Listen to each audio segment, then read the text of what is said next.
ನಮಸ್ಕಾರ ವೀಕ್ಷಕರೇ.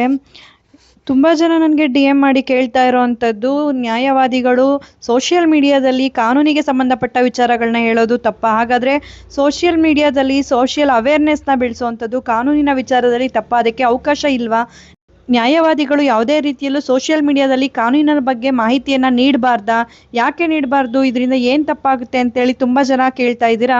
ಯಾವುದ್ರಲ್ಲೂ ಕೂಡ ಕಾನೂನಿನ ಮಾಹಿತಿಯನ್ನ ಅಂದ್ರೆ ಸಮಾಜಕ್ಕೆ ಹಿತಾಸಕ್ತಿಯನ್ನ ಉಂಟು ಮಾಡುವಂತ ಅಥವಾ ಜನರಲ್ಲಿ ಕಾನೂನಿನ ಬಗ್ಗೆ ಅರಿವನ್ನ ಮೂಡಿಸೋದಕ್ಕೆ ಯಾವುದೇ ರೀತಿಯಲ್ಲೂ ಕಾನೂನಿನಲ್ಲಿ ನಿಷೇಧ ಇಲ್ಲ.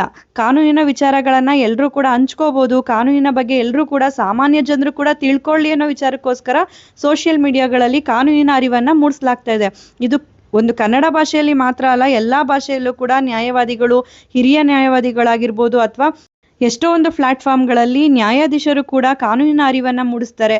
ನಾವು ಕೂಡ ಪ್ರತಿಯೊಂದು ಹಳ್ಳಿಗಳಲ್ಲಿ, ಸ್ಕೂಲ್ಗಳಲ್ಲಿ ಹೋಗಿ, ಕಾಲೇಜ್ಗಳಲ್ಲಿ ಹೋಗಿ ಕೂಡ ಎಷ್ಟೋ ಕಾನೂನಿನ ಅರಿವು ಅನ್ನೋ ಕಾರ್ಯಕ್ರಮಗಳನ್ನ ಕೂಡ ನಮ್ಮ ಕಾಲೇಜುಗಳ ವತಿಯಿಂದಲೂ ಕೂಡ ಮಾಡಿದಂಥದ್ದು ಉಂಟು. ಯಾಕೆ ಇದನ್ನ ಮಾಡ್ತಾರೆ ಅಂದ್ರೆ ಪ್ರತಿಯೊಬ್ಬರಿಗೂ ಅಷ್ಟೇ ಕಾನೂನಿನ ಬಗ್ಗೆ ತಿಳಿದಿರ್ಬೇಕು. ಅವಾಗಲೇ ನಾವು ಮುಕ್ತವಾಗಿ ಸಮಾಜದಲ್ಲಿ ಜೀವಿಸೋದಕ್ಕೆ ಸಾಧ್ಯ ಆಗೋದು. ಕಾನೂನಿನ ಅರಿವು ಇಲ್ಲದೆ ಇದ್ದಾಗ ಭಯದಿಂದನೋ ಅಥವಾ ಕೆಲವೊಂದು ತಪ್ಪುಗಳನ್ನ ಮಾಡುವಂಥದ್ದು ಹೆಚ್ಚಾಗಿರುತ್ತೆ. ಕಾನೂನಿನ ಅರಿವು ಅನ್ನೋದು ಪ್ರತಿಯೊಬ್ಬರಿಗೂ ಮುಖ್ಯ. ಅದರಿಂದ ಸೋಷಿಯಲ್ ಮೀಡಿಯಾದಲ್ಲಿ ಕಾನೂನಿನ ಅರಿವನ್ನ ಮೂಡಿಸೋದು, ನ್ಯಾಯವಾದಿ ಆಗಿರ್ಬೋದು, ಯಾರೇ ಆಗಿರ್ಬೋದು, ಕಾನೂನಿನ ಅರಿವನ್ನ ಮೂಡಿಸೋದಕ್ಕೆ ಯಾವುದೇ ರೀತಿಯಾದ ಕಾನೂನಿನ ತೊಡಕು ಇರೋದಿಲ್ಲ. ಅಡ್ವೊಕೇಟ್ಸ್ ಆಕ್ಟ್ 1961 ಅಲ್ಲೂ ಕೂಡ ನ್ಯಾಯವಾದಿಗಳಿಗೆ ಕೆಲವೊಂದು ಕರ್ತವ್ಯಗಳಿರುತ್ತೆ.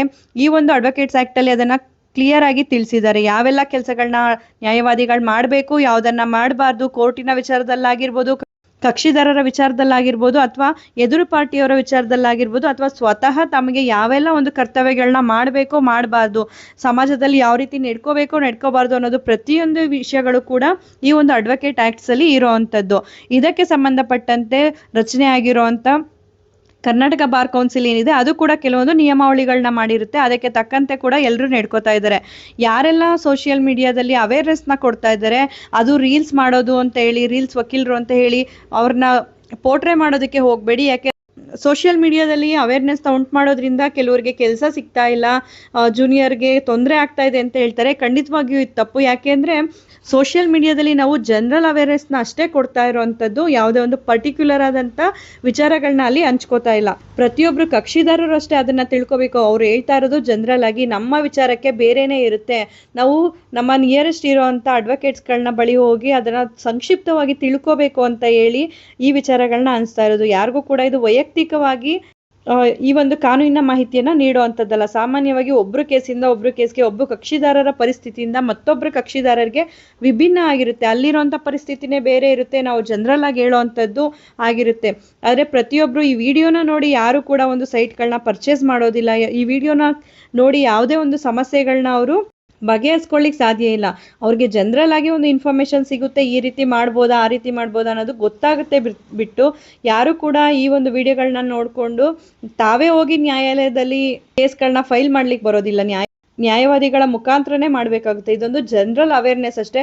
ಎಷ್ಟೋ ಜನ ವೈದ್ಯರು ಕೂಡ ಆಗಿರ್ಬೋದು, ಬೇರೆ ಬೇರೆ ವೃತ್ತಿಯಲ್ಲಿರೋರು ಕೂಡ ತಮ್ಮ ವೃತ್ತಿಯಲ್ಲಿ ಇರೋವಂಥ ವಿಶೇಷತೆಯನ್ನ ಸೋಷಿಯಲ್ ಮೀಡಿಯಾದಲ್ಲಿ ಹೇಳ್ತಾರೆ. ಇದರಿಂದ ತುಂಬಾ ಜನಕ್ಕೆ ಅನುಕೂಲ ಆಗುತ್ತೆ. ಯಾರೆಲ್ಲ ವಿದ್ಯಾರ್ಥಿಗಳಿರ್ತಾರೆ, ಮೇನ್ ಇಂಟೆನ್ಷನ್ ಇರೋದು ವಿದ್ಯಾರ್ಥಿಗಳಾಗಿರ್ಬೋದು ಅಥವಾ ಈಗ ಕಾನೂನು ಪದವಿಯನ್ನ ಮುಗಿಸಿ ಪ್ರೊಫೆಷನಲ್ಗೆ ಬಂದಿರೋಂಥವ್ರಿಗಾಗಿರ್ಬೋದು, ಇದರಿಂದ ತುಂಬಾನೇ ಸಹಾಯ ಆಗ್ತಾ ಇದೆ, ಆಗುತ್ತೆ ಕೂಡ. ಇದನ್ನ ಮಾಡಬೇಡಿ ಅಂತ ಹೇಳಲಿಕ್ಕೆ ಕಾನೂನಿನಲ್ಲಿ ಯಾವುದೇ ರೀತಿಯಾದ ತೊಂದರೆ ಇಲ್ಲ. ಸೋಷಿಯಲ್ ಮೀಡಿಯಾದಲ್ಲಿ ಅವೇರ್ನೆಸ್ನ ಖಂಡಿತವಾಗಿಯೂ ಕೊಡ್ಬೋದು.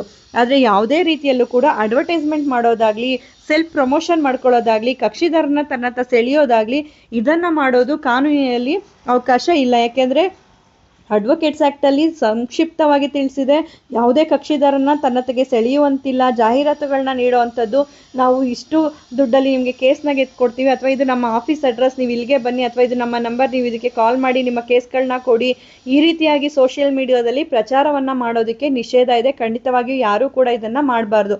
ನನಗೂ ಕೂಡ ತುಂಬಾ ಜನ ಕೇಳ್ತಾ ಇದ್ದಂಥದ್ದು, ನೀವು ಯಾಕೆ ನೀವು ವಿಳಾಸನ ತಿಳಿಸಲ್ಲ, ಯಾಕೆ ನೀವು ನಂಬರ್ಗಳನ್ನ ಹಾಕೋದಿಲ್ಲ ಅಂತೆಲ್ಲ ಕೇಳ್ತಾ ಇದ್ದದಕ್ಕೆ ಕಾರಣನೇ ಇದು. ನಮಗೆ ಕೆಲವೊಂದು ಕಂಡೀಷನ್ಸ್ ಇರುತ್ತೆ, ರೂಲ್ಸ್ ಇರುತ್ತೆ, ನಾವು ಅದಕ್ಕೆ ಗೌರವನ ಕೊಡಬೇಕು. ಯಾವುದೇ ಒಂದು ಸಮಿತಿ ರಚನೆ ಮಾಡಿದ್ದಾರೆ ಅಂದ್ರೆ ಅದಕ್ಕೆ ನಾವು ರೆಸ್ಪೆಕ್ಟ್ ಅನ್ನ ಕೊಡಬೇಕಾಗುತ್ತೆ. ಖಂಡಿತವಾಗಿ ಯಾರೇ ಆಗಿದ್ರು ಕೂಡ ರೀಲ್ಸ್ ಮಾಡೋದ್ರ ಮುಖಾಂತರ ಅಥವಾ ವಿಡಿಯೋಗಳನ್ನ ಮಾಡೋದ್ರ ಮುಖಾಂತರ ಕಾನೂನು ಮಾಹಿತಿಯನ್ನ ಕೊಡೋದು ಖಂಡಿತವಾಗಿಯೂ ತಪ್ಪು. ಇದಕ್ಕೆ ಕಾನೂನು ಕೂಡ ಸಪೋರ್ಟ್ ಮಾಡುತ್ತೆ. ಅದರಿಂದ ಅನಾವಶ್ಯಕವಾಗಿ ಈ ವಿಚಾರವಾಗಿ ಚರ್ಚೆ ಮಾಡೋದಕ್ಕಿಂತ ಕಾನೂನಿನಲ್ಲಿ ಅವ್ರಿಗೂ ಕೂಡ ಪ್ರತಿಯೊಬ್ಬರಿಗೂ ಅವಕಾಶ ಇದೆ. ಅವ್ರಿಗೆ ಗೊತ್ತಿರುತ್ತೆ ಹೇಗೆ ಇದನ್ನ ಸಾಲ್ವ್ ಮಾಡ್ಕೋಬೇಕು ಅಂತ. ಖಂಡಿತವಾಗಿ ಅವರು ಅದನ್ನ ಸಾಲ್ವ್ ಮಾಡ್ಕೋತಾರೆ. ಯಾವುದೇ ರೀತಿಯಾದ ಸಮಸ್ಯೆಗಳು ಉಂಟಾಗೋದಿಲ್ಲ. ಯಾಕೆಂದ್ರೆ ಅವರಿಂದ ತುಂಬಾ ಜನ ಉಪಯೋಗಗಳನ್ನ ಪಡ್ಕೊಂಡಿದ್ದೀರಾ, ಮಾಹಿತಿಗಳನ್ನ ಪಡ್ಕೊಂಡಿದ್ದೀರಾ. ಯಾರು ಕೂಡ ಅದನ್ನ ನೆಗೆಟಿವ್ ಆಗಿ ಪೋಟ್ರೆ ಮಾಡಬೇಡಿ. ಅದರಿಂದ ಅವ್ರಿಗೂ ಕೂಡ ಘನತೆಗೆ ಧಕ್ಕೆ ಉಂಟಾಗುತ್ತೆ.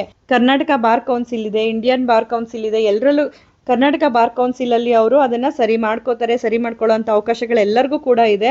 ಆ ಒಂದು ಸಮಿತಿಯ ಮುಂದೆ ಅವರು ಅದನ್ನ ಪ್ರಸ್ತಾಪ ಮಾಡ್ಕೋತಾರೆ. ಅದು ಅವರ ವೈಯಕ್ತಿಕ ವಿಚಾರ ಆಗಿರುತ್ತೆ. ಅವ್ರಿಗೆ ಯಾವುದೇ ರೀತಿಯಾದ ಸಮಸ್ಯೆಗಳು ಯಾರಿಗೂ ಕೂಡ ಆಗೋದಿಲ್ಲ. ವಕೀಲರ ಮಂಡಳಿ ಇರುವಂತದ್ದು ವಕೀಲರ ಹಿತಾಸಕ್ತಿಯನ್ನ ಕಾಪಾಡೋದಕ್ಕೆ.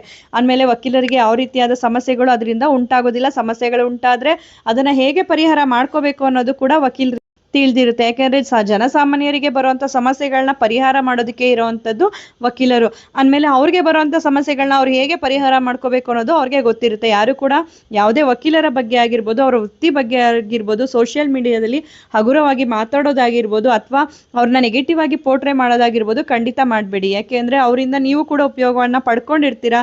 ಅವರಿಂದ ತುಂಬಾ ನಿಮ್ಗಿರುವಂತ ಗೊಂದಲಗಳ ಪರಿಹಾರ ಆಗಿರುತ್ತೆ. ಕಾನೂನಿನಲ್ಲಿ ಪ್ರತಿಯೊಂದಕ್ಕೂ ಪರಿಹಾರ ಸಿಗುತ್ತೆ. ಅವ್ರು ಅದನ್ನ ಪಡ್ಕೋತಾರೆ.